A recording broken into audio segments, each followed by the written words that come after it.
নমস্কাৰ জোন cheesy kit চেনেললৈ পুনৰবাৰ আপোনালোকক স্বাগতম জনাইছোঁ। আজি মই বনাবলৈ লৈছোঁ ভাপত দিয়া মাছ। তাৰ বাবে পচন্দ অনুসৰি অকণমান ডাঙৰ সাইজৰ যিকোনো মাছ ল'লেই হ'ল। মই পাভ মাছ পাই তাকেই লৈছোঁ। তাতে দিবৰ বাবে এয়া ৰঙা সৰিয়হ লৈছোঁ চাহৰ চামুচৰ প্ৰায় 1.5 চামুচ আৰু বগাটো লৈছোঁ 4 চামুচ। এইখিনি অলপ সময় মই ভিজাই ৰাখিম প্ৰায় 15 মিনিটমান। তাৰপিছত ভালদৰে ধুই এইখিনি পেষ্ট বনাম। এইখিনি পেষ্ট বনাবলৈ মই মিক্সিৰ জাৰ এটাত এয়া দি দিছোঁ আৰু তাৰ লগত দিছোঁ মই নহৰু প্ৰায় 4-5 ফুটামান, আদা এডোখৰ আৰু কেঁচা জলকীয়া 5-6টামান হ'ব। এই গোটেইখিনি দি মিক্সিটো মই প্ৰায় 1 মিনিটমান চলালোঁ। তাৰপিছত আকৌ পিঁয়াজ এটা এয়া কাটি লৈছোঁ, সেইটো দি আকৌ এতিয়া পেষ্ট বনাম। ভালদৰে এইখিনি গুড়ি কৰি লৈছোঁ। যদি দৰকাৰ বুলি ভাবে অকণমান পানীও দিব পাৰে। ইয়াত বগা আৰু ৰঙা দুইটা সৰিয়হ দিব লাগিব বুলি তেনেকুৱাও কথা নাই, কিন্তু এয়া পেষ্টটো দেখিছেনে ৰঙা সৰিয়হখিনি ভাঙি চিঙি গুড়ি হওঁতে কিমান ধুনীয়া দেখা গৈছে।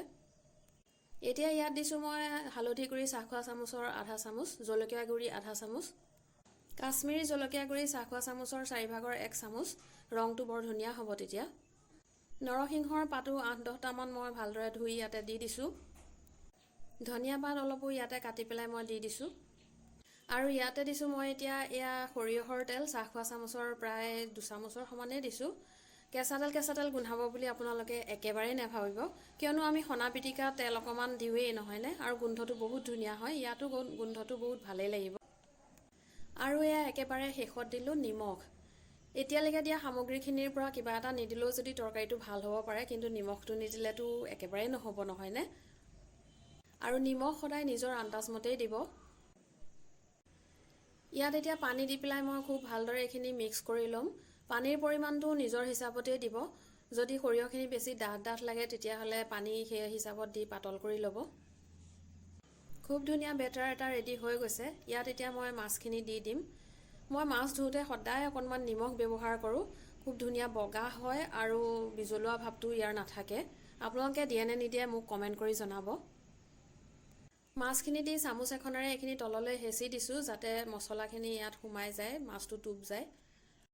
আৰু ইয়াত এতিয়া জলকীয়া 4টামান দি দিছোঁ, গোটে দিছোঁ মই।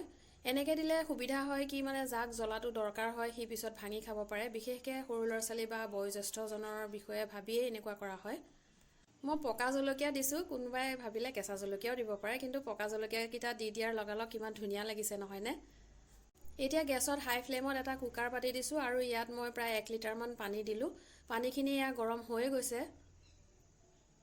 এতিয়া ইয়াত ষ্টেণ্ড এডাল এনেকৈ বহাই দিছোঁ। যদি এনেকুৱা ধৰণৰ ষ্টেণ্ড নাথাকে তেতিয়াহ'লে ষ্টীলৰ প্লেট এখন বা বাতি এটা দি দিলেও হ'ব উল্টাই পেলাই।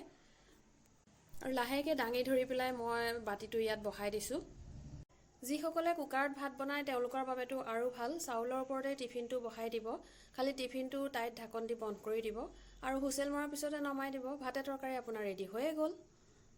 ময়ো এয়া কুকাৰৰ ঢাকন মাৰি 2টা হুইচেল মাৰিবলৈ দিলোঁ। ঠাণ্ডা হোৱাৰ পিছত এয়া কুকাৰৰ ঢাকনখন মই খুলি দিছোঁ। আপোনালোকে মন কৰক অকণমান সিঁচৰি পৰিছে, যিহেতু মই টিফিনৰ ঢাকন মৰা নাই। সেইকাৰণে কৈছোঁ ভাতৰ লগত দিলে আপোনালোকে টিফিনৰ খপটো ভালদৰে বন্ধ কৰি দিব।